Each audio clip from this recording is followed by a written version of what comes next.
Es comprender a propósito los fundamentos de la computación basada en modelos naturales, o modelos bioinspirados. Es usar la naturaleza como herramienta para solucionar problemas.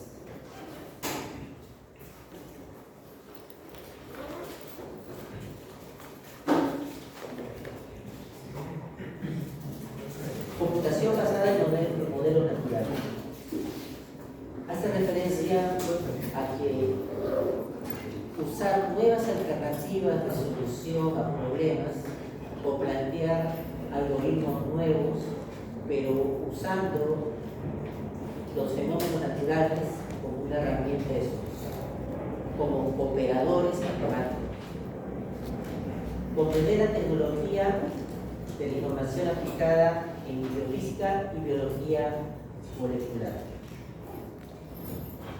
Actualmente existe el Big Data, ¿no? Es decir, la cantidad de datos que se puede recolectar de alguna actividad crece exponencialmente y es algo continuo, no se detiene. Entonces, se genera una gran cantidad de datos que las herramientas clásicas de computación ya sobrepasan su capacidad de análisis. Porque las tecnologías de computación actuales, o mejor dicho, vamos a separarlas en dos momentos, ¿ya? Las tecnologías tradicionales y las tecnologías bioinspiradas. ¿Ya? Separamos los momentos. Cuando me hablo de las tradicionales, me refiero a aquellas que son basadas en modelos exclusivamente matemáticos, ¿no? En algoritmos, herramientas, razonamientos que incluyen solamente la matemática de por sí, como bien hacer estos modelos de integrales, derivadas, campo diferencial, suma, resta, multiplicación, división y todo lo derivado. Entonces, esas herramientas llegan a un límite de procesamiento para poder analizar la gran cantidad de información que se puede obtener de una actividad o que se puede extraer de una. Por lo tanto, se necesitan herramientas más factibles que permitan procesar en menor tiempo y que ocupan menor espacio de cómputo la solución planteada. Y es ahí donde, por ejemplo, aquí en el campo de la biofísica, el que yo esté hablando, tenemos la amplitud de la onda, tenemos la longitud de onda, tenemos la base, tenemos la energía de la onda, tenemos el tono, tenemos el timbre y etc. Diferentes datos que puedo extraer de la onda de mi propia voz, de mi voz. Y así puedo obtener datos semejantes de la voz de otro individuo, y de otro individuo, y de otro individuo, y eso se multiplica. Y poder analizar para buscar un patrón. Entonces, repito otra vez, las herramientas tradicionales llegan a un límite y es necesario usar nuevas soluciones. Y es por eso que ahí la naturaleza nos plantea estas nuevas alternativas. Desarrollar métodos para colectar, mantener, distribuir, analizar y usar grandes cantidades de datos generados en tales disciplinas. Como les mencionaba, sobre mi voz cuántos datos hay, ¿no? O en el comportamiento de una persona que registra a través de su manejo en las redes sociales una gran cantidad de información de una persona, eso multiplicado por cientos de millones de usuarios, es una big data enorme. Y aquí hay que hablar de un antes y un después, ¿no? Desde tiempos antiguos, el ser humano está en contacto con la naturaleza, ¿no? Y aprendimos de la naturaleza el domesticar. Hemos domesticado plantas, hemos domesticado animales, plantas que no eran comestibles. La papa, en primer lugar, no es comestible, eso es en su versión salvaje. Pero el ser humano ha usado herramientas de selección natural, repito la palabra selección natural, cruzamiento dirigido, y otra vez repetir la selección de padres, obtener una descendencia y en esa descendencia elegir los más óptimos para mis necesidades. Volverlos a cruzar y otra vez volver a obtener. Repetir el proceso. Reproducir, seleccionar, elegir los mejores individuos, reproducirlos, seleccionar otra vez. Y a través de cientos de generaciones tenemos un gato doméstico, tenemos un perro, tenemos la llama, tenemos la papa, tenemos la fresa, tenemos la zanahoria. Las zanahorias eran pequeñitas, son pequeñas, blancas y venenosas. Ahora son grandes, naranjas, comestibles. La papa es verde y venenosa, de un sabor agrio. Ahora tenemos papa amarilla, papa guayo y de más de 10.000 variedades. Todo gracias a un proceso repetitivo, es decir, a un algoritmo, a una serie de pasos que hemos estado aplicando el humano en la naturaleza para poder obtener un producto. En este caso, una mejora.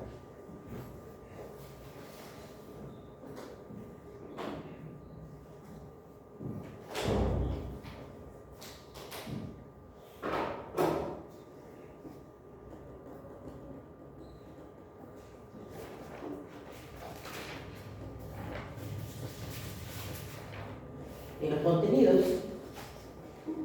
la computación basada en modelos naturales, modelos de computación bioinspirados, lo marco en negrita, ¿por qué? Porque este es el corazón de la asignatura, ¿no? Es usar la naturaleza, mejor dicho, usar las herramientas de naturaleza como una alternativa a solución a problemas de diferente índole.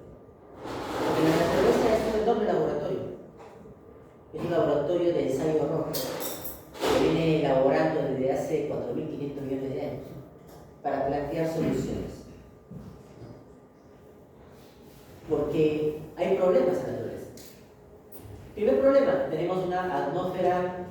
Al comienzo, la atmósfera de la Tierra era anoxigénica, es decir, era una atmósfera sin oxígeno. La atmósfera estaba hecha de CO2, gases, pero no había oxígeno. Y era muy delgada, era tan delgada la atmósfera que los meteoritos llegaban y impactaban sobre la superficie terrestre y generaban catástrofes. Era la entidad primitiva. Pero gracias a ese momento pudieron llegar asteroides bueno, en el sistema solar tenemos Mercurio, Venus, Tierra, Marte, ¿no? Y después de Marte viene un cinturón de asteroides. Esos asteroides son rocosos. Y muchos de ellos, atraídos por fuerzas gravitacionales, llegaron a la Tierra. Antes no había luna. E impactaron en la Tierra, generando gran cantidad de energía en los impactos. Energía que fue poco a poco moldeando nuestro planeta. Después siguen los planetas, Júpiter, Saturno, Urano, Neptuno. Y pasando Neptuno hay otros asteroides. Pero no son asteroides rocosos, son asteroides de hielo. Son asteroides que tienen metal, son asteroides que tienen agua. El agua que realmente nosotros bebemos, el agua cielo, no es agua terrestre, es agua extraterrestre. Es agua que viene del espacio, que llegó a la Tierra en estos momentos primigenios de la vida y al comienzo era vapor, porque el agua en la Tierra era incandescente. La actividad volcánica está cerrada. Pero poco a poco la Tierra se va enfriando y el agua de estado de vapor comienza a aparecer las primeras lluvias. Y estas primeras lluvias aceleran el proceso de enfriamiento de la superficie terrestre. Y poco a poco la Tierra, su corteza se enfría. Por eso nuestra corteza es fría y adentro está caliente. Estas lluvias comienzan a enfriar la corteza y la corteza se endurece. Y se forman los primeros charcos de agua, charcos primordiales. En esos charcos primordiales comienzan a aparecer las primeras formas de vida, la célula. La célula. Y ahí comienza la evolución. Entonces, se puede imaginar cuántos. La vida tiene algo de 450 millones de años. La Tierra tiene 4.500 millones, 3.500 millones de años. ¿Cuántos millones de años han pasado? De ensayo-error. De ensayo-error. La naturaleza probando y experimentando una u otra herramienta, sin sentido, sin buscar una solución, pero elaborándose. Y poco a poco se han elaborado soluciones. ¿Cuál fue la solución para poder enfriar la Tierra, la caída de los meteoritos, el agua, las primeras lluvias. Es una solución a un problema de la naturaleza. Y comienzan a aparecer las primeras formas de vida.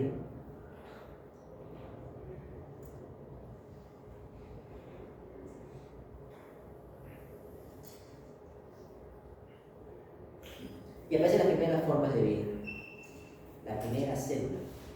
Un conjunto de células comienza a evolucionar y a través de un proceso de cientos de millones de años va a llegar a lo que tenemos hoy día, una gran diversidad de formas de vida.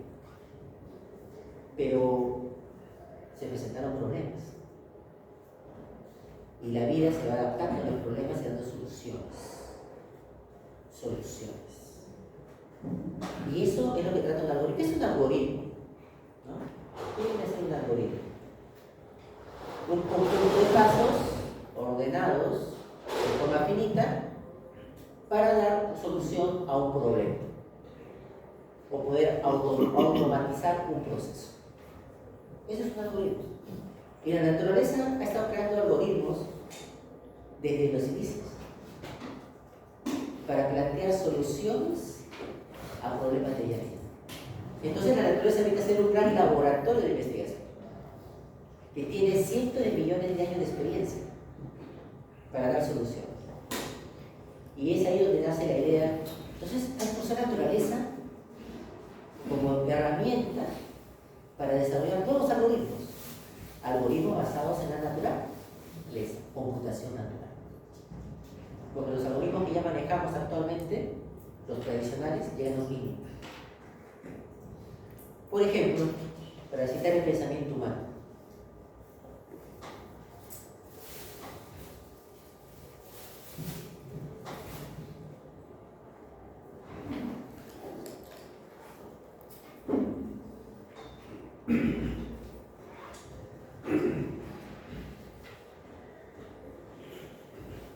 se levantan 6 de la mañana, 5 de la mañana y tienen que venir a la universidad.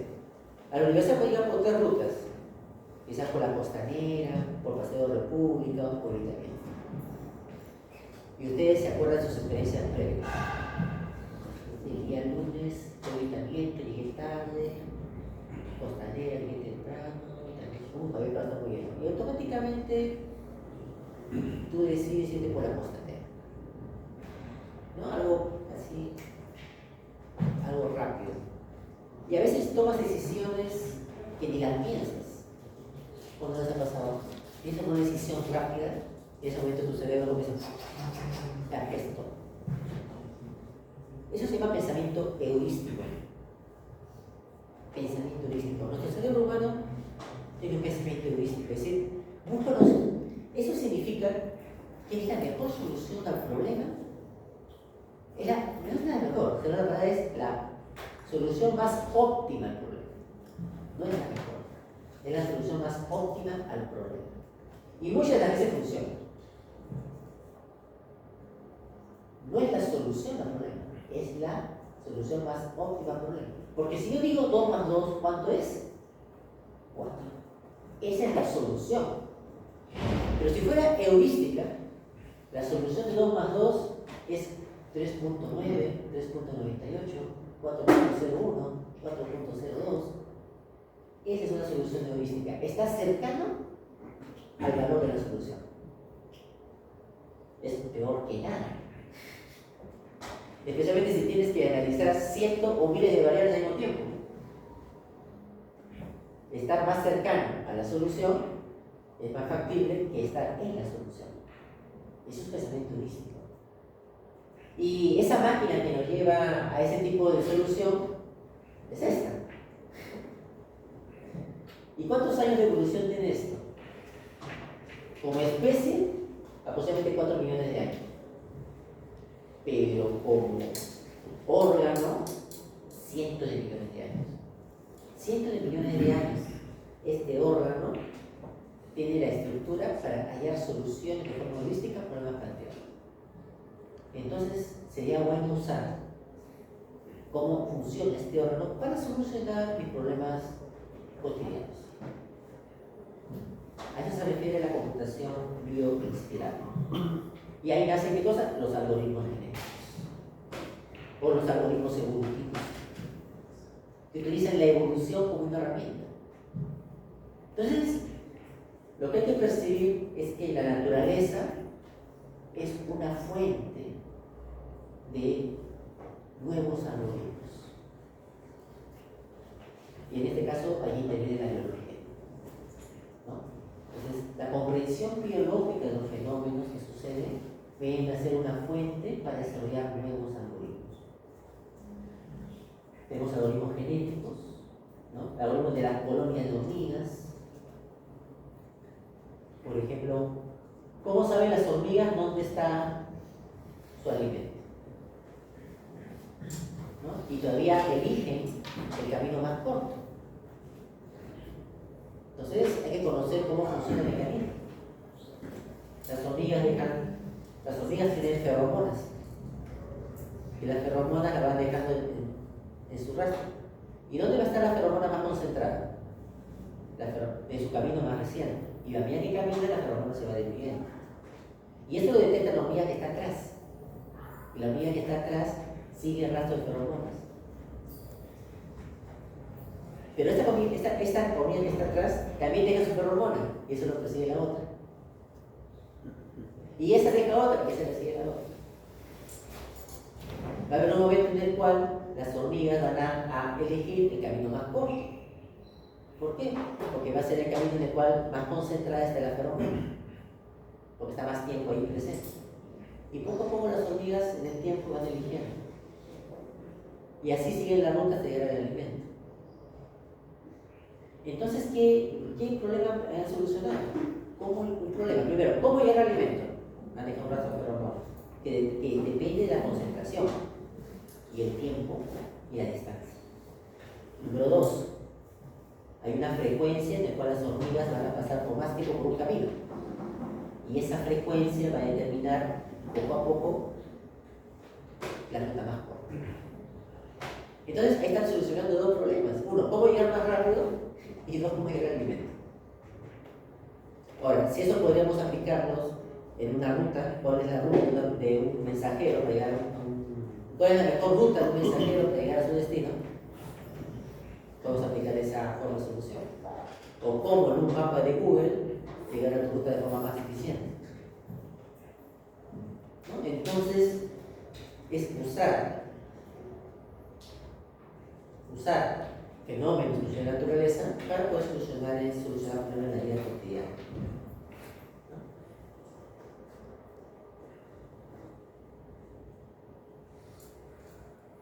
Esquema de funcionamiento, operadores. Los operadores los venimos tratando desde primaria, secundaria, en el pre, en el examen de admisión, ¿no? Cuando pones, por ejemplo, 5 corazoncitos, 3, es igual a corazoncito 3 es igual a al cubo menos b cuadrado. Ese es un operador matemático, ¿no? O a bishi b es igual a más b. Es un operador. ¿Cuál es el operador? Es el bishi o es el corazón. La suma es un operador, la resta es un operador, la multiplicación es un operador, una integral es un operador, una derivada es un operador.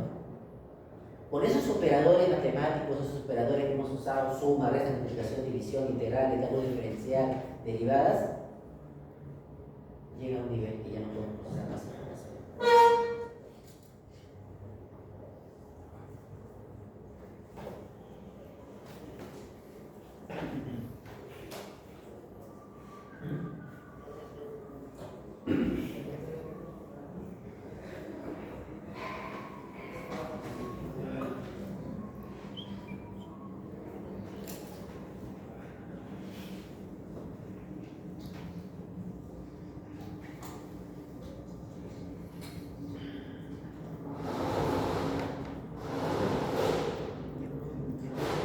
La solución a problemas es algo que acompaña nuestra cultura, nuestra sociedad.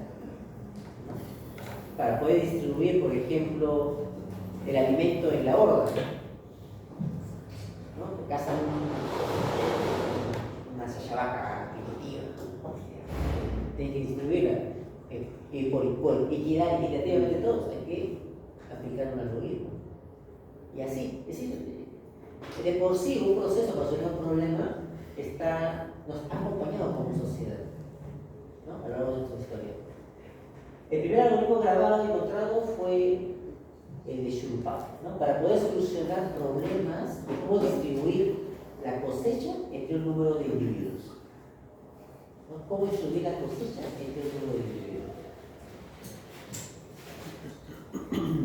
¿No? Y nada, una serie de pasos que se tienen que seguir de forma repetitiva para hallar una solución. Bueno, ahí está ya teniendo el ser humano ideas, ¿no? Ideas, está ideando cómo solucionar un problema en base a pasos finitos, ¿no? Tenemos esta primera idea. Después el ser humano comienza a desarrollar ahí el algoritmo de Euclides, por mencionar uno de ellos, ¿no? Del máximo común divisor. Hace 300 años de Cristo. Y desarrolla una serie de pasos para poder llevar a cabo ese proceso. Tenemos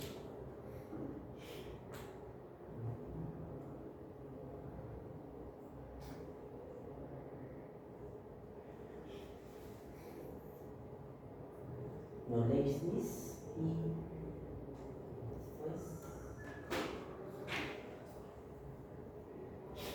y Leonardo Fibonacci. El paso de los números romanos a los números árabes. Los árabes tienen los números que ahora usamos, ¿no? 0, 1, 2, 3, y el 0 tiene su historia aparte, ¿no? 1, 2, 3, 4. Y ese tipo de representación de las cantidades, es mucho más versátil, mucho más fácil de poder operar que los números romanos. Ya viene Roma. Los números romanos. Era más manipulable. Y es ahí el aporte de Fibonacci, ¿no?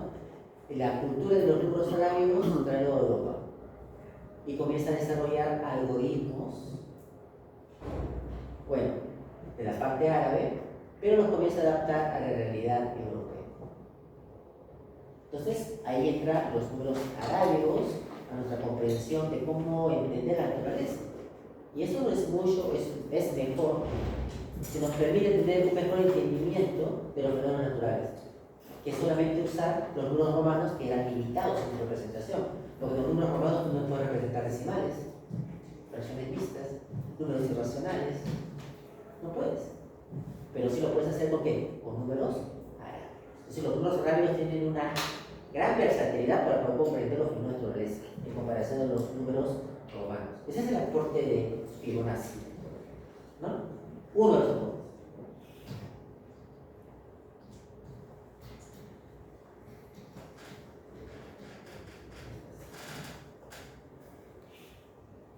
Dentro de esto aparece Leibniz,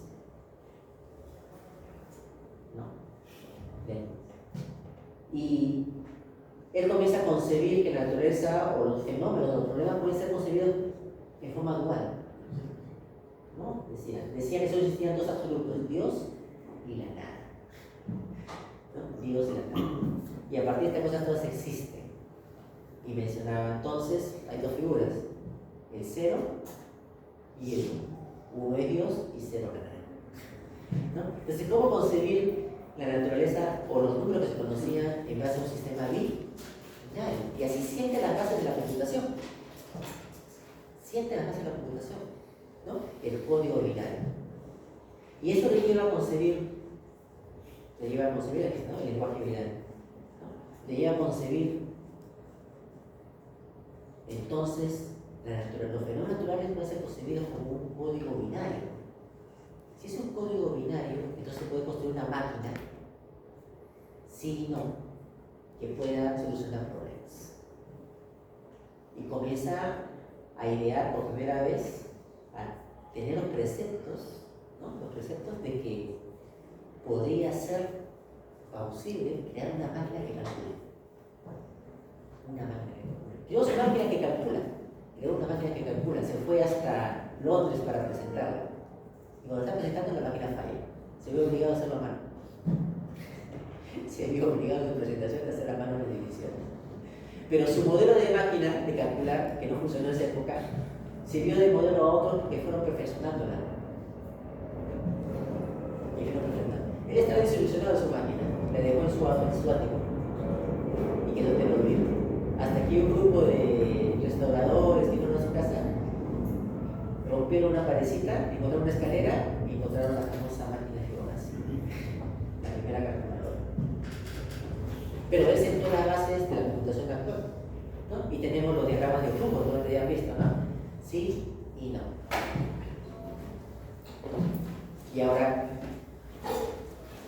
estamos viendo cómo la idea del algoritmo va cambiando en el tiempo, ¿no? Y de las comprensiones complejas va quedando a simplificarse a simplemente así. No. Uno. Esa construcción binaria es la que permite al ser humano automatizar procesos. Apagado, encendido. Se enciende un foco, no se enciende. La resistencia pasa un ohmio, o nos permite un ohmio, o es una resistencia de 2 ohmios. 0 o 1, es decir, la dualidad. ¿No? La dualidad.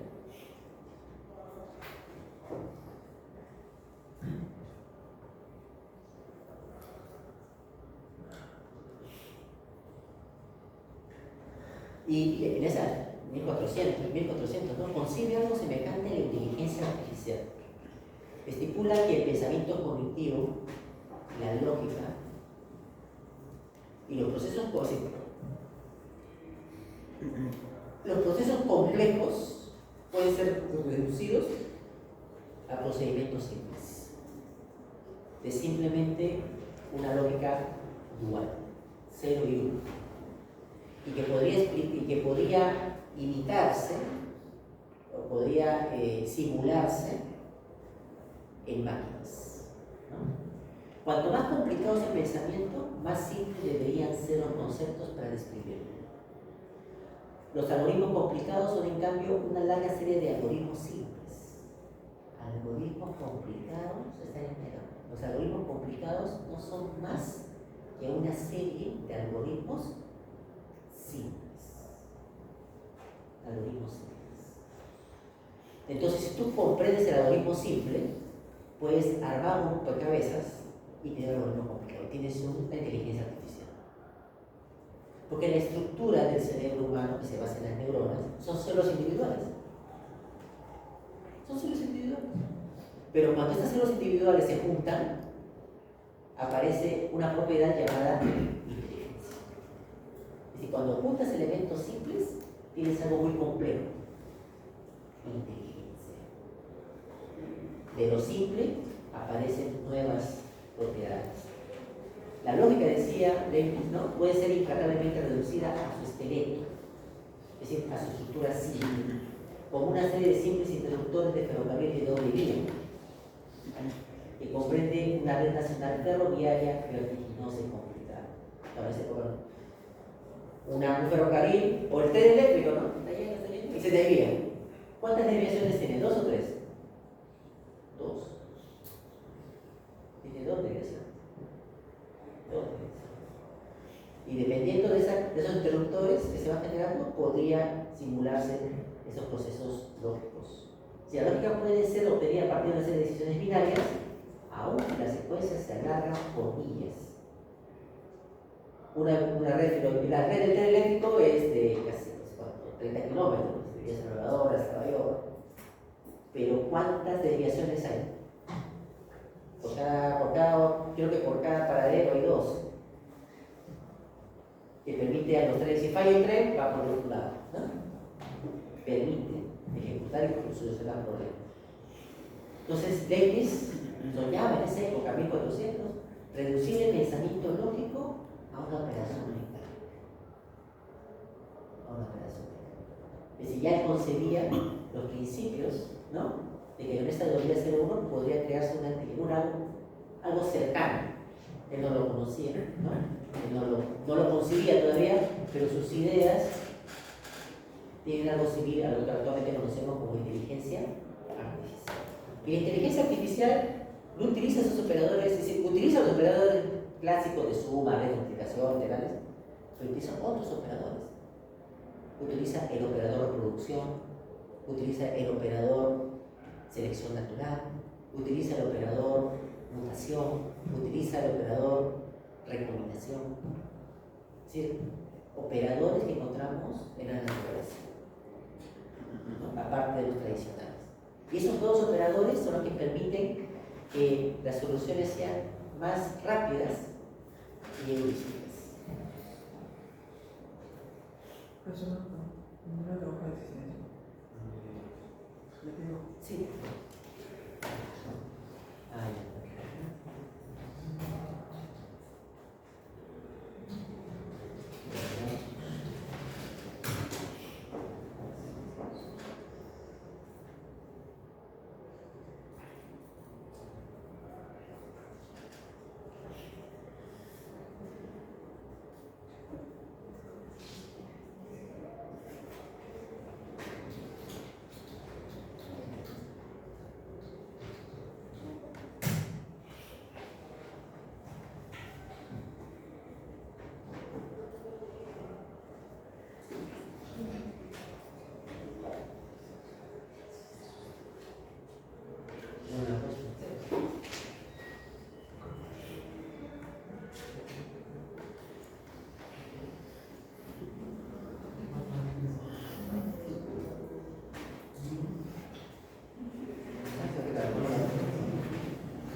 No estamos matriculados todavía.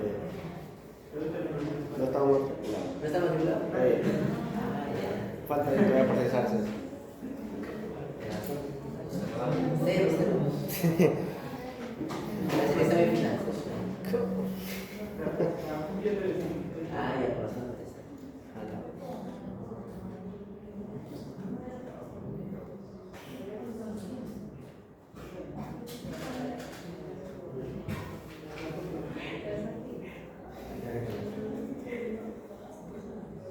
Yo estoy haciendo un pequeño paneo del curso, ¿no?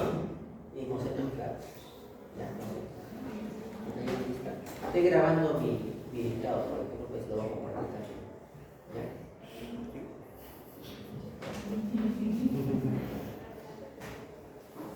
Bueno, va a estar el borrador del dictado, pero está como me escucha. Está grabándose el audio. No, voy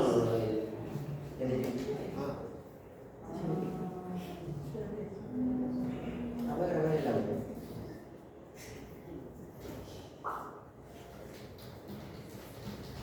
Pero no tienes tu micrófono. No tengo micrófono. No puedo grabar audio. No puedo grabar.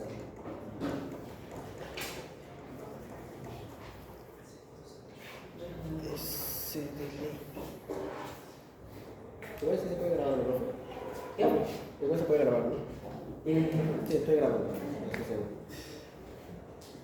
Pero. También puede ser. ¿Cómo que grabarlo? Grabando la sesión, después lo subo a. Ya, bien. Ahí está grabando. Sí. Ahí. Así lo doy el micrófono.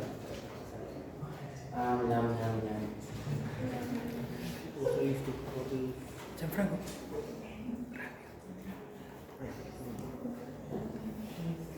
Bueno, entonces, la idea de operadores creo que está clara, ¿sí? ¿No? Son operadores que buscamos, pero en la naturaleza, como el operador mutación, el operador reducción, el operador recombinación, ¿no? Son operadores bioinspirados, ¿no? Bioinspirados.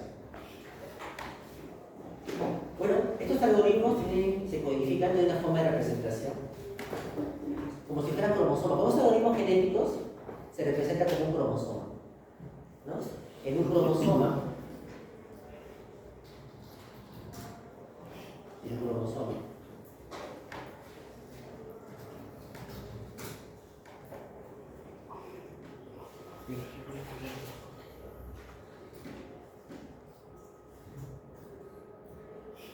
en un cromosoma es un conjunto de genes.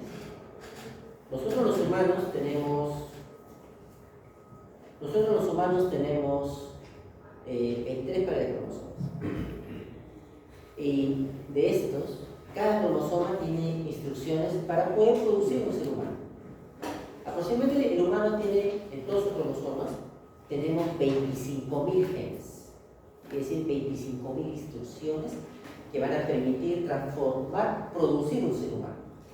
Y estas instrucciones han pasado por un proceso evolutivo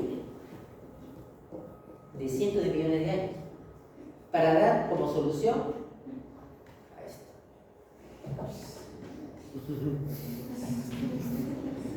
¿No? Somos producto de la evolución. La Tierra es plana. Tantos millones de evolución.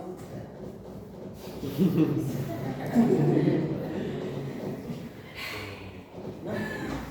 Y eso es un ejemplo claro de que la evolución no va a la perfección.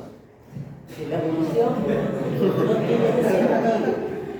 Nosotros decimos que la evolución, ¿no? A veces tenemos la idea de que la evolución sirve para mejorar.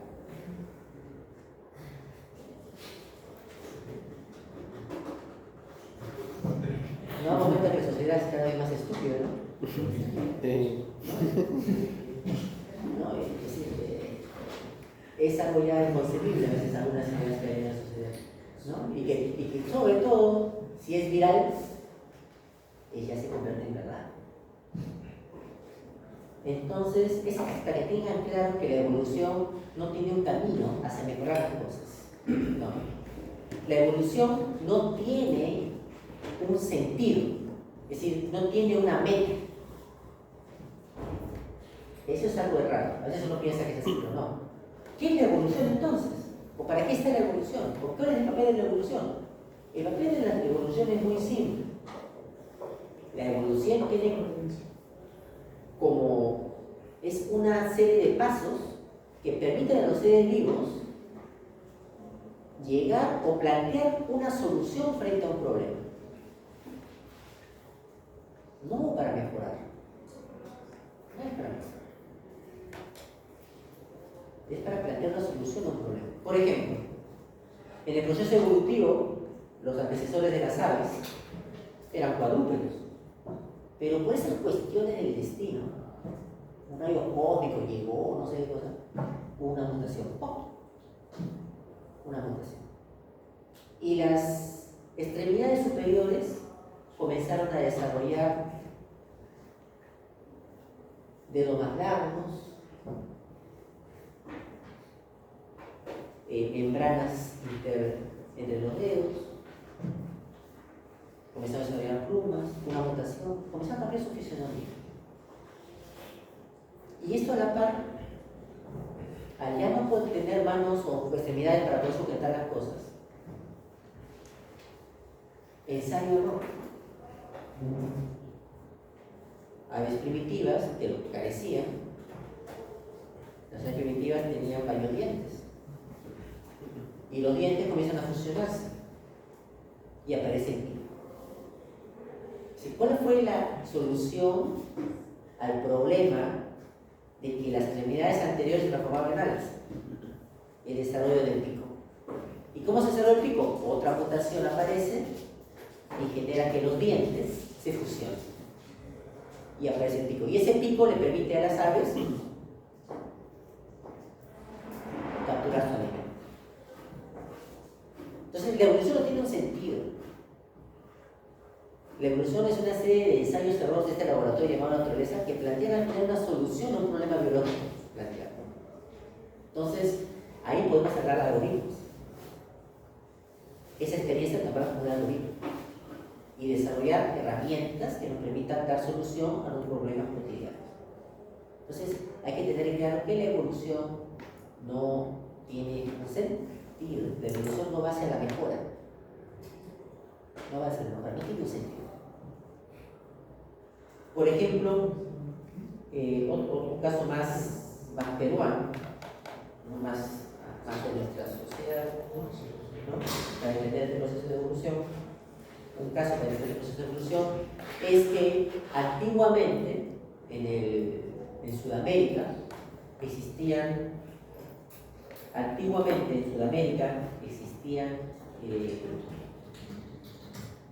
los camellos, pero eran camellos primitivos.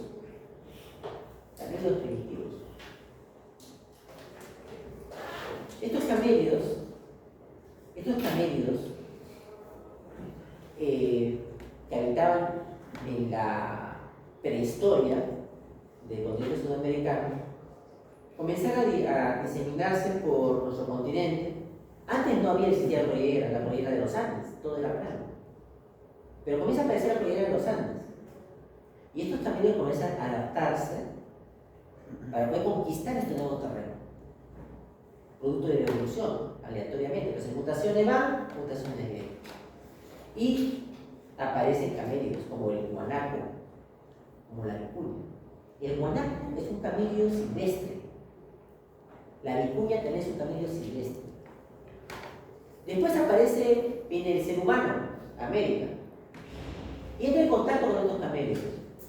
¿Y qué comienza a hacer? Si en Europa domesticaron al gato, a los felinos, ¿no? Y tenemos el gato, después domesticamos al lobo, ¿no? Y tenemos el perro. ¿Qué hizo el antiguo peruano? Domesticó a estos camellos antiguos. Y al domesticarlo, comienza a domesticar algunos y comienza a buscar entre los individuos aquellos que tengan una mayor proporción de músculo para carne. Y es allí, ¿no? En ese contacto que tiene el ser humano con la naturaleza, ¿no? Contacto que tiene la naturaleza, comienza a gratificar, comienza a modificar, es decir, a seleccionar a estos individuos para que tengan mayor carne. ¿Sí? Aquellos que tenían mayor carne, los cuidaban. A mí ya me también. Al otro, a la comida. ¿No? Ese hay que cuidarlo. ¿Por qué? Porque hay que esperar que crezca para que se reproduzca. Porque si tiene mucha carne, va a tener hijos bien musculosos. ¿No? Y esto me va a ayudar ¿a qué? A cargar. La llama es un animal de carga. Y un animal también tiene una carne magra. Hace mucho frío, necesito la lana. Necesito lana, pelaje para hacer mis telas, mi ropa. Y comienza a domesticarlos y comienza a elegir ¿a qué? No al que tenga mayor corpulencia, sino al que tenga pelo más largo. Y aparece la alpaca. Es decir, el ser humano comienza, ahí sí, el ser humano tiene una dirección, el ser humano tiene una meta, que es la selección elegida por el humano. La naturaleza no, pero el ser humano sí tiene una meta. ¿Pero qué pasó? Claro, tenemos llamas, tenemos alpacas, porque hemos seleccionado esas características, la carne, la fortaleza y la fibra larga y fina, ¿no? De buena calidad. Pero ¿qué pasa? Cuando estos animales dan a luz, más de la mitad de las crías mueren. Es decir, al seleccionar la mejor carne, al seleccionar la mejor lana, hemos ido en contra de los genes de inmunidad. Entonces son animales inmunológicamente, cuando son neonatos, débiles. Una con la otra. ¿No? El ser humano. Eso es porque se den cuenta que la evolución no tiene un sentido hacia lo mejor. A veces pensamos que es hacia lo mejor, pero realmente estamos generando un problema atrás. El ser humano, por ejemplo, el ser humano proviene de la línea evolutiva, ¿no? La línea evolutiva humana.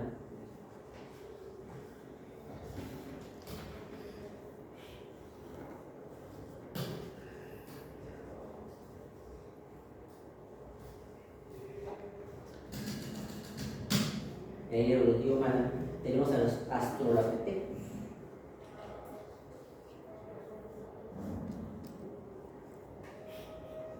en la evolución humana tenemos a una línea ancestral de Australopithecus. Y antes de Australopithecus tenemos al Sahelanthropus o al Ororín, que son justo los ancestros en los cuales aparecen después los chimpancés, que son nuestros hermanos, y después los humanos. Estos, los chimpancés, por ejemplo, tienen un buen olfato. Tienen un buen olfato, como los demás animales. Pero ¿qué pasó en la línea de evolución humana? En la línea de evolución humana comenzamos a perder el olfato. Hemos perdido el olfato. ¿A costa de qué? Hemos perdido el olfato, pero a través del proceso evolutivo, las mutaciones que perfeccionaron la visión se han ido mejorando. Tenemos una muy buena visión de colores. Tenemos, para mencionar, tenemos los genes de colores se encuentran en el cromosoma X humano. ¿El hombre cuántos cromosomas X tiene?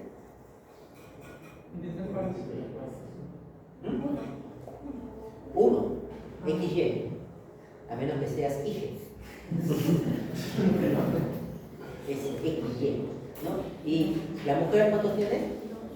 Dos. No estoy hablando de género, estoy hablando de sexos. Yo sé que después de género se comienzan a combinar por igual a dos palabras. Estoy hablando de sexo, no de género. Sexo es biológico, género es social. Sexo, hombre y mujer. La mujer tiene dos cromosomas X. La mujer tiene dos cromosomas X. El hombre tiene un cromosoma X. La mujer recibe un cromosoma X de la madre y el otro cromosoma X del padre. El hombre recibe el cromosoma X de la hermana. Y en el cromosoma X están los genes de color. Entonces, ¿cuál de los dos sexos tiene mayor diversidad de genes de color? El sexo femenino. Y lo podemos evidenciar, ¿no? Vas con tu mamá, con tu papá a comprar cortinas, ¿no? Y tu papá dice, uy, esta cortina roja. ¿Roja? Ese es carmín 044. No es rojo, no es carmín tal. Rojo carmín. Es rojo, no rojo carmín. La mujer, ¿no?, ha desarrollado una mejor visión de colores que el varón. Y eso tiene también un trasfondo evolutivo. Recordemos que al comienzo las sociedades eran patriarcales, ¿no? Eran patriarcales, ¿no? Y la mujer se dedicaba, el sexo femenino, al cuidado y a la colección. Bueno, eso es lo que dice la teoría, ¿no? Entonces, ¿cómo cuidas a la cría? Ya no lo hueles, porque están perdiendo genes de olfato. Aquellos que no olían bien, venía el león y te lo comía, ¿no? Exterminado, selección natural. Pero aquellos que tenían las mutaciones de color podían distinguir en el matorral al depredador y tomar las acciones pertinentes para proteger a su descendencia y a ellos mismos. Entonces, tener una gran variedad de genes de color aseguraba la supervivencia del individuo. Y esto era pasado a la siguiente sentencia: selección natural. Selección natural. Entonces, ¿se dan cuenta cómo la evolución genera soluciones? ¿Pero soluciona mejoras? No, son soluciones puntuales. Por ejemplo, y a otro ejemplo más para que me entiendan, y por eso ya termino ese ejemplo, ¿no? COVID-19. Nosotros hemos sobrevivido a la epidemia. Somos los más inteligentes. Somos los mejores en todo, porque hemos sobrevivido. No, somos los más aptos, y escúcheme la palabra que estoy diciendo. La palabra se llama aptos. Hemos sobrevivido porque somos los más aptos frente al COVID-19. Los que han fallecido lamentablemente han sido los menos aptos. No han tenido el potencial genético, el potencial ambiental, ¿no? Quizás en la alimentación, o había enfermedades asociadas, ¿no?, que provocaron que su respuesta inmune frente al virus no sea la adecuada y fallezca.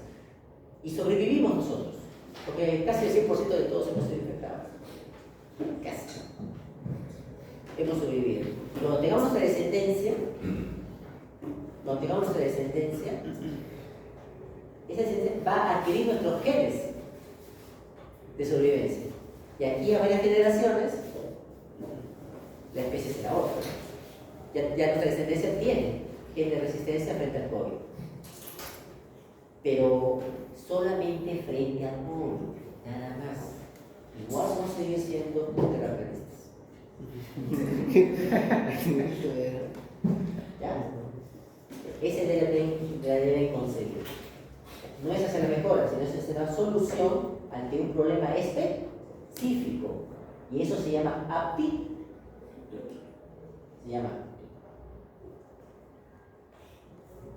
¿Se entendió la idea? La evolución no tiene un sentido, ¿no? Es simplemente plantear una solución frente al problema planteado. Bueno, y así como los cromosomas poseen genes, ¿qué son los genes para la informática? Los genes son soluciones. Los genes son soluciones. Y estas soluciones se encuentran alrededor del cromosoma. Es una lista. Entonces, por ejemplo, una solución puede ser, voy a tomar el carro, la línea 70, el otro solución voy a tomar un taxi, el otro solución voy a tomar un Uber, el otro solución voy a tomar un Yango. Y esas soluciones las pongo de forma lineal. Entonces, ¿qué tengo? Un cromosoma. Y cada solución es un gen. ¿Listo? Y con eso armo un algoritmo genético.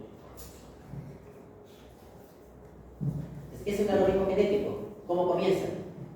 Con soluciones dispuestas de forma lineal como si fuera un cromosoma.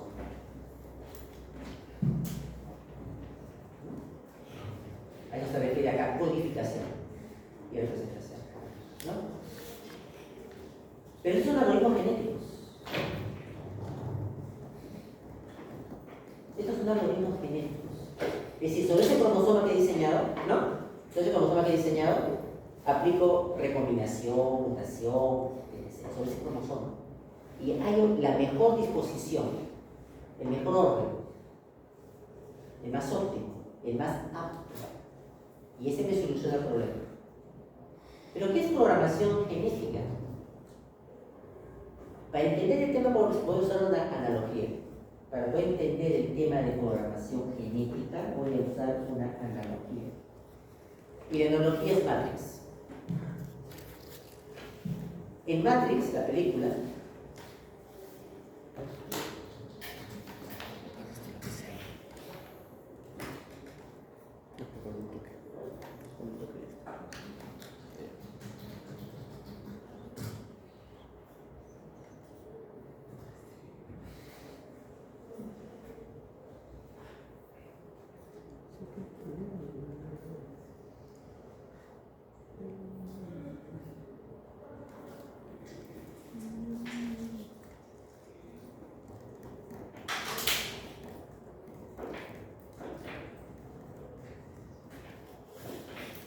la película, cada personaje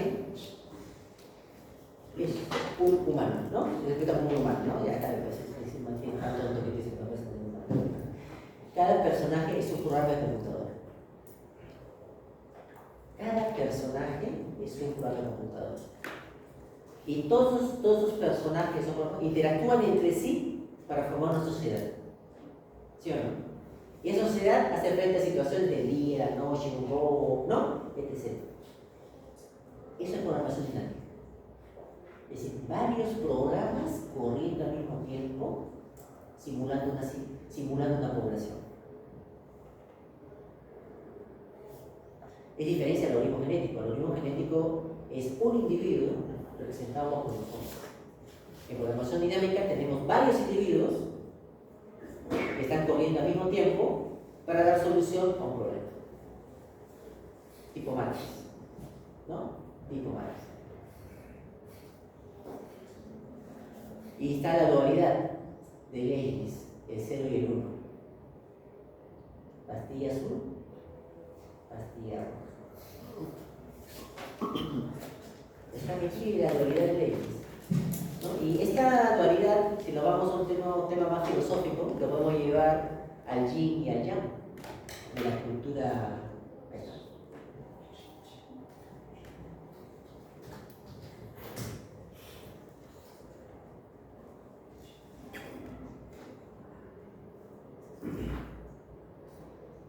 Este tema de la dualidad o del código binario es más ancestral de lo que pensamos. La cultura asiática concebió esta dualidad, el día y la noche,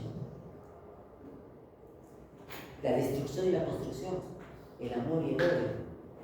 Y si lo llevamos al punto de la informática con Leibniz, el cero y el uno. Dios es todo y cero es nada. ¿No? Si podemos ver cómo el pensamiento comienza a influenciar sobre las personas y al final nos llega a lo que actualmente tenemos. Miren, cómo la idea ha evolucionado tanto que ahora tenemos inteligencia artificial. Todo con pensar cero y uno. O sea, con comprender cómo funciona la naturaleza. Es decir, hemos llegado a este punto de tecnología con una matemática que se inspira, ¿no? Hemos llegado a este punto de tecnología con una matemática que se inspira, o un algoritmo que se inspira en la naturaleza. Con algo muy simple, cero y uno, ¿no? Por ejemplo, la biología tiene dos procesos importantes que son la respiración y la fotosíntesis. ¿Qué hace la fotosíntesis? Crea azúcar. ¿Qué hace la respiración? Destruye el azúcar. Esa dualidad. Y esa es la que mantiene la vida en nuestro planeta. Es la que mantiene la vida en nuestro planeta.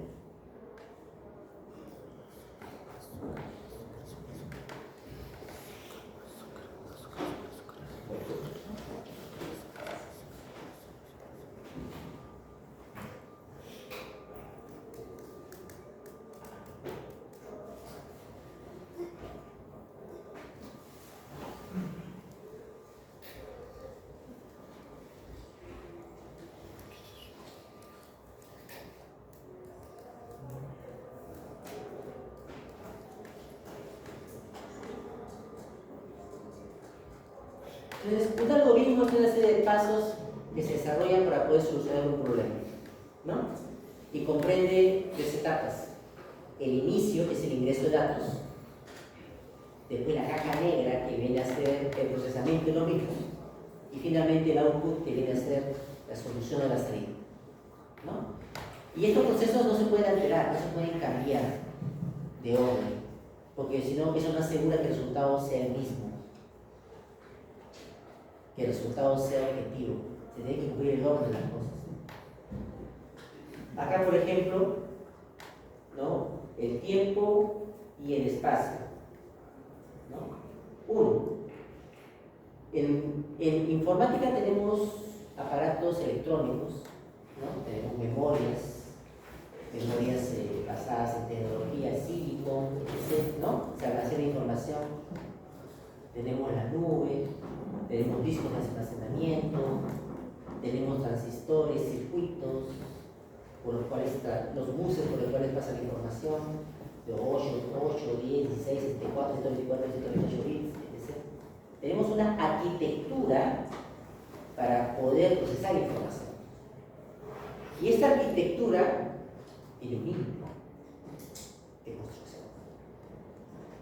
Yo recuerdo que por los 90, 1990, 95, llegaron a Lima por primera vez las computadoras. Por primera vez las computadoras. Eran las computadoras Lentium, ¿no? Las Lentium, ¿no? Eran 2X, 286X, 286, ¿no? Pero eran de pantalla verde y eran el último en tecnología. A los años, 1 o 2 años, apareció las 386, las más veloces. Después aparecieron las 486 con pantalla color. Después aparecieron las Pentium 5 y ahí se estancó todo. Ahí se estancó todo. construir tarjetas madres de un solo núcleo con esa tecnología se estancó ahí. Es decir, la miniaturización para poder generar los hilos, las fibras dentro del circuito, llega a un límite físico. ¿Y cuál fue la solución que se dio? Como ya no podemos construir, miniaturizar más los chips, ¿no? Entonces se crearon los núcleos. Esta computadora tiene un núcleo. Esta otra, usted lo puede ver en los celulares. Los celulares tienen 8 núcleos. Eso es por 8 núcleos. ¿Y por qué no tiene mejor un núcleo que tenga el poder de los 8? Porque físicamente la tecnología no los puede producir. Entonces juntamos varios núcleos Pentium y tenemos de 8 núcleos. Y los servidores, que son los servidores, tienen más de 30 núcleos para procesar información. Entonces pasamos de la tecnología del chip, llegó su límite, pasamos a la tecnología de juntar varios en serie para tener más velocidad. Es un punto que nos detiene. ¿Y qué pasa? Entonces se pueden plantear soluciones. Bajo este esquema, se pueden plantear soluciones en el cual el espacio que ocupa la información se maximiza, es decir, mayor espacio para almacenar información, tener más data, y así disminuir el tiempo de procesamiento. ¿Pero qué necesito? Más espacio. Más espacio físico para almacenar la información y poder acceder a ella. Esa puede ser una alternativa. Otra es que, uno, disminuir el tiempo de procesamiento a la vez que se disminuye el espacio. Pero al disminuir el espacio, voy a tener menos data que procesar. Por lo tanto, los resultados no van a ser tan óptimos. Pero voy a tener menos tiempo. Entonces, debo elegir qué datos procesar. Pero al elegir qué datos procesar, también estoy perdiendo información. Entonces, me genera, ¿qué hago? Otro modelo. Entonces, disminuye el espacio, pero maximizo el tiempo de procesamiento. Es decir, más pasos de procesamiento para analizar esa información que contengo, sacando quizás más parámetros, más caracteres de estos datos, etc. Pero aún así no tengo toda la información disponible. Y es una realidad la que tenemos actualmente. Tenemos la Big Data, tenemos un montón de información. Entonces perdería información, no me conviene. Porque estoy perdiendo datos. Mientras más información tengo una capacidad que es característica de la ciencia, la predicción. Generar patrones. ¿Por qué uno predice las cosas? ¿Por qué predecimos eclipses? ¿Por qué predecimos esas cosas astronómicas? ¿Por qué predecimos que si esa persona tiene tales características, quizás es muy posible que sea un asesino serial? ¿O por qué predecimos que un candidato presidencial que tiene tales características en su campaña, ese va a ser el elegido presidente? Porque tiene un patrón. La ciencia busca patrones. Y mientras más data tengas, más fácil va a ser detectar los patrones. Pero el asunto, la paradoja queda, si yo tengo más data, el tiempo de procesamiento es más largo. Entonces, ¿qué da un problema ahí? Entonces, pero eso pasa porque tenemos una arquitectura, un hardware, que ya llegó a un límite. Por lo tanto, no nos podemos orientar mucho al hardware. Tenemos que orientarnos al software. No sé si está captando esa idea. ¿Sí? ¿No? Y con el software, ¿qué diseñan? Algoritmos. Pero lamentablemente los algoritmos que usamos son los tradicionales. Y llegan también a un límite de procesamiento, de entendimiento del problema. Entonces es ahí donde interviene la computación video speed.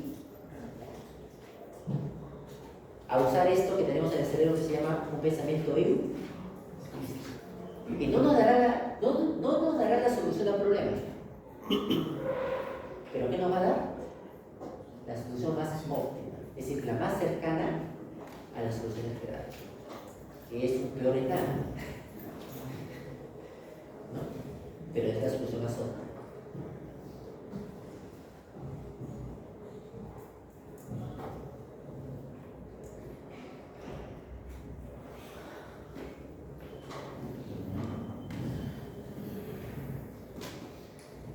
Algoritmo, ¿no? Cualquier método especial de resolución de un cierto tipo de problemas. Al-Khawarizmi, ¿no? Que escribió ese libro que en secundaria se usa, de álgebra. El Baldor. El libro de Baldor, dice, ¿no? El libro de Baldor. Él asienta, matemático y árabe, da introducción de varios algoritmos para resolver la matemática. Por eso que el libro se llama álgebra. Es la ciencia de los algoritmos. Álgebra. En ella se combina una serie de reglas para obtener soluciones matemáticas, aritméticas, a ecuaciones lineales y cuadráticas. Estamos hablando de 400 a 300 años antes de Cristo, ¿no? Ahí aparece Euclides, que le decía al comienzo, ¿no? Antes de Cristo, ¿no? Con su niño o máximo común divisor. Después, álgebra, el término algoritmo, aunque el ser humano usaba algoritmos de inicios, así como de los babilonios, no existía la palabra algoritmo. La palabra algoritmo aparece con al-Khawarizmi, ¿no? Este árabe matemático, creando la palabra álgebra.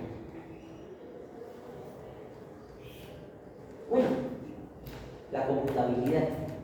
Existencia de problemas resolubles mecánicamente. A finales del siglo XVII, Leibniz formula necesidad de disponer de un lenguaje universal. Cuando dice lenguaje universal, él se está refiriendo al lenguaje binario, al 0 y el 1, en el cual todo puede ser reducido a 0 y 1. Un lenguaje binario. La necesidad de mecanizar cualquier tipo de razonamiento, cálculos racionales. Es decir, crear una computadora, una calculadora mecánica. Estas dos condiciones, un lenguaje universal y en base a esto poder mecanizar los procesos. Después, Hilbert en el 28 formula 3 cuestiones sobre las matemáticas. Las ciencias matemáticas. Son completas, son consistentes, son divisibles. Respuestas negativas a las dos primeras cuestiones. Las matemáticas, para Hilbert, para Gödel, no son completas. No son completas y no son consistentes. No es posible encontrar un axioma, es decir, una verdad que se acepte sin demostración en las matemáticas. Y la tercera, que son decidibles. Es decir, que no pueden llegar a tomar una decisión de aceptar o rechazo. Es ahí donde viene la estadística. Todavía ahí no se concebía esta idea. La estadística es la que nos va a permitir si esa solución que les digo, que está cercana al valor, la aceptamos o la rechazamos. Cosa muy distinta que con la matemática. 2 más 2, 4. No puedes negar eso. No puedes negar. No lo puedes poner en duda. 2 más 3, 4. Pero si yo digo, aplico heurística, digo 2 más 2 es igual a 3.9, y cuando repito el experimento me sale que 2 más 2 es igual a 3.95, y si repito el procedimiento algorítmico heurístico me sale 2 más 2 es igual a 4.01, ¿cuál es el verdadero valor? ¿Lo acepto o lo rechazo? Es ahí donde interviene la estadística, para poder aceptar estos valores. La complejidad computacional aparece en los primeros ordenadores, ¿no? ¿Qué problemas resuelven las máquinas reales? Las máquinas reales tienen una resolución mecánica. Ya no funcionan con transistores. ¿Sí? No. Encendido, apagado. Se sigue esa ruta de ferrocarril que decía Lenin, se sigue la otra, ¿no? Pero para poder realizar esa cadena de ferrocarril, como decía Lenin, necesitas espacio. Y la información mientras pasa consume un tiempo. Y mientras más variables tengas, ya puedes usar mayor espacio o mayor tiempo. O viceversa, menor una, con todas las combinaciones posibles. Entonces, llega un límite. Llega un límite en el cual no podemos analizar más información en un tiempo razonable. Por ejemplo, antes, hace unos 20 años, teníamos modelos de predicción de clima. Y predecir un clima, predecir el clima, el tiempo en un lugar dado bajo un tiempo, eso tardaba años para procesar información. Ahora se utilizan núcleos de computadora de varios núcleos, ¿no? De varios núcleos, que entonces se puede hacer en semanas. Se le pone más poder al cómputo en días. ¿Por qué? Porque la información viaja a través de estos circuitos. Y tenemos necesidad de crear nuevos sistemas, nuevo hardware. Ya el hardware tradicional, que es de cables, ya llega a un límite. Y no lo han escuchado, ¿no? La computación cuántica. ¿No? La computación cuántica. Que viene a ser estados de un átomo. Cero, es decir, el electrón se encuentra allí, spin positivo, spin negativo. Y el cambio de spin del electrón es algo rápido. Entonces eso sumas, una computadora cuántica hace el trabajo que podría durar 100 años, lo hace en 10 segundos. ¿No? Porque la tecnología es distinta. Pero aún así tenemos problemas que consumen mucho tiempo. Por ejemplo, ¿cómo podemos modelar el origen del universo? Eso es retroceder en una cadena de Markov hasta el inicio. No se saca el tiempo. Necesitamos un método distinto. Entonces, es necesario disponer de un lenguaje universal que permita la interoperabilidad de los sistemas, que pueda expresar diferentes problemas, pero de una forma concisa. Desarrollar algoritmos y programas en la investigación y la base científica y educación y enseñanza, que nos permita a nosotros generar un lenguaje universal. Y tenemos diferentes lenguajes de programación. A lo largo de la historia, el lenguaje C es el lenguaje casi madre. Después tenemos lenguajes SQL Server, Python, el R, y etc. ¿No? Y posiblemente vamos a llegar al mejor lenguaje, el lenguaje hablado. ¿No? Y si simplemente decir a la computadora lo que quieres hacer y ya lo hace. No, al final todo va a ser reducido a eso. ¿No? Es decir, a darle orden nomás y ya entienda. ¿Por qué? Porque ya va a pensar en un cerebro. ¿No? Y todavía no va a ser el proceso más rápido. Este concepto está dentro de la teoría de los lenguajes formales y fue ideado también por Alan Turing. Por Turing completo se hace referencia a aquel lenguaje que tiene un poder computacional equivalente a lo que se denomina la máquina de Turing universal. Dicho de otro modo, Alan Turing de un sistema que en teoría podría realizar cualquier tipo de cálculo, y acá ven, si se disponía de recursos físicos ilimitados. Recursos físicos ilimitados. Y eso viene a ser, ¿cómo podemos alcanzar recursos físicos ilimitados? Con una gran capacidad de memoria.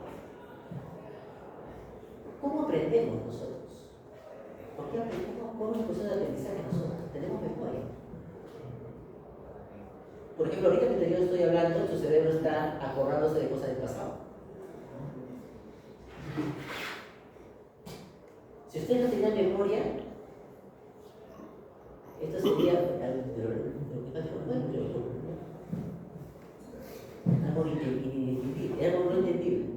Pero gracias a la memoria pueden ustedes comparar y aprender. El cerebro humano tiene casi 7.000 trillones de células neuronales. Y cuando estamos escuchando o estamos leyendo, usamos menos de la décima parte. Y eso se sabe por qué, porque te pone una sustancia en la sangre que produce una radiación, pero por breve periodo de tiempo, y a las personas lo ponen en el tomógrafo y comienzan a ver su cerebro y le comienzan a pasar imágenes y no se activa todo el cerebro, se activa simplemente una porción pequeñita. Eso significa que no usamos todo el cerebro para analizar, simplemente un grupo de neuronas especializadas para realizar imágenes y lo demás todavía es un misterio, pero aún así con ese conocimiento podemos diseñar redes neuronales artificiales.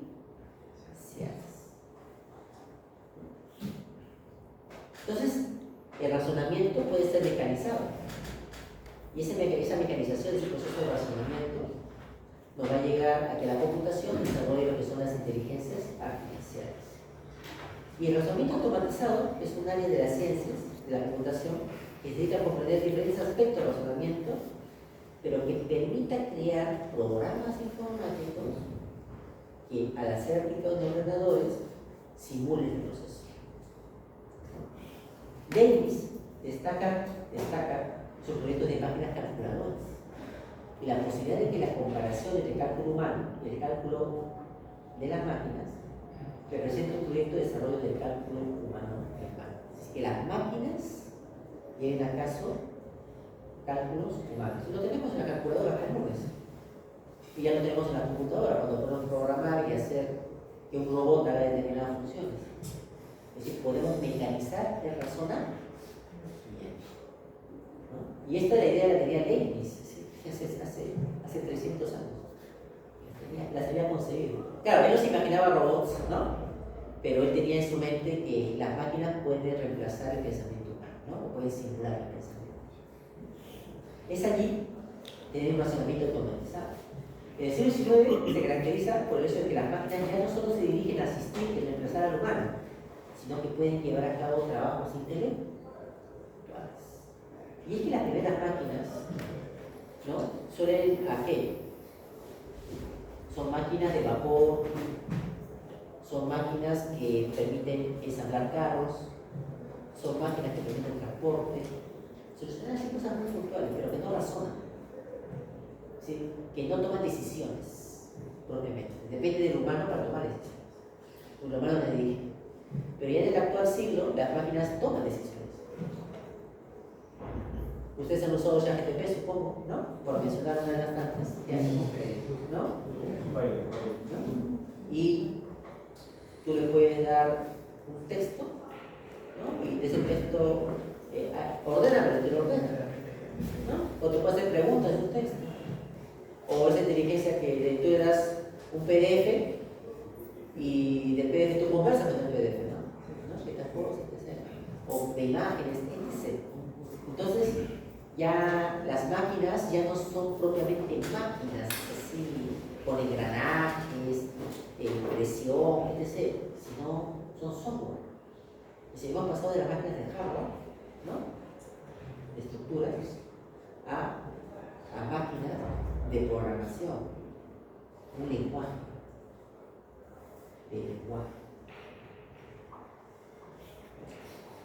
Esta cuestión se originó por los matemáticos griegos hace 2000 años y abordada en el siglo XVII por los matemáticos ilustres, Fermat, Descartes, Leibniz. Leibniz es llamado por muchos como el padre del cálculo moderno. En 1784 propuso un método general para encontrar las tangentes a una curva. Las tangentes a una curva. Matemáticamente, ¿qué es la tangente a una curva? Es una derivada, ¿no? Es una derivada. Tiene la primera derivada, la segunda derivada. Es decir, ¿por qué? Porque la suma, la resta, la suma, la multiplicación de esa época ya no servía para poder explicarlo con la naturaleza. No era necesario. No satisfacía. Pues. Entonces, ¿qué hicieron todo esto? Crearon una nueva matemática. Así como Isaac Newton. Para poder entender la fuerza de la gravedad, sumar, restar, multiplicar, no satisfacían las herramientas. Y tuvieron que crear una nueva matemática de cálculo diferencial. Si alguna vez se aprobaron o tuvieron baja nota en derivadas integrales, tienen que agradecerle a Leibniz y a Newton. Porque era esa matemática. Pero esa matemática, y después que apareció esta matemática, que es la matemática diferencial o de cálculo integral, satisfacer igualmente cuando llegamos al mundo cuántico. Cuando llegamos a encontrar los electrones, el spin, el átomo, las estructuras fundamentales, ni las derivadas nos ayudaban. Y tuvimos que crear una nueva matemática, la matemática cuántica. Y entender los números N, L, M, S, ¿no? El azimutal, el magnético, el spin, el nivel, subnivel, ¿no? Para poder entender ese mundo. Y aún así, teniendo la matemática cuántica, no podemos entender,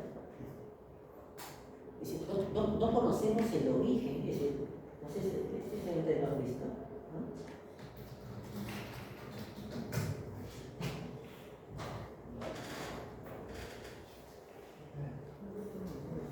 Aún así, con ese avance de las matemáticas,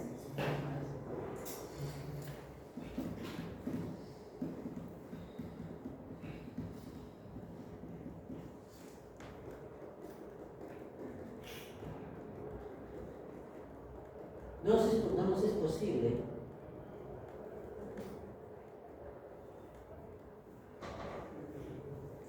conocer el fundamento de nuestro origen del universo, según la teoría del Big Bang.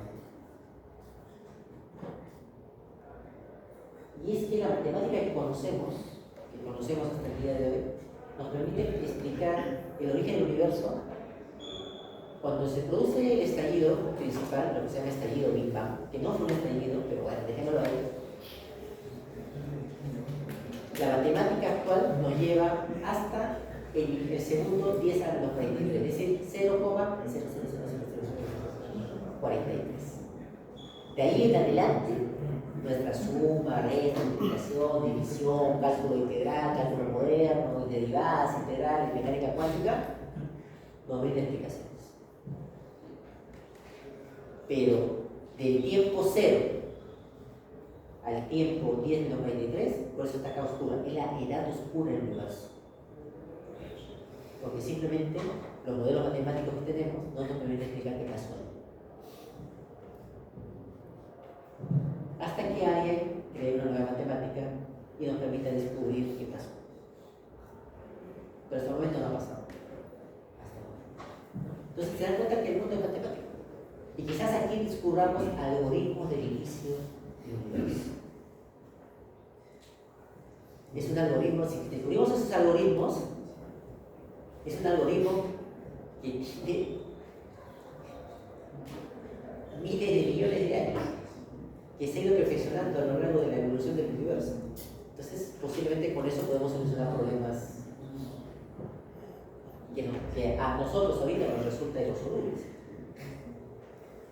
Entonces, la búsqueda de la naturaleza nos presenta nuevas alternativas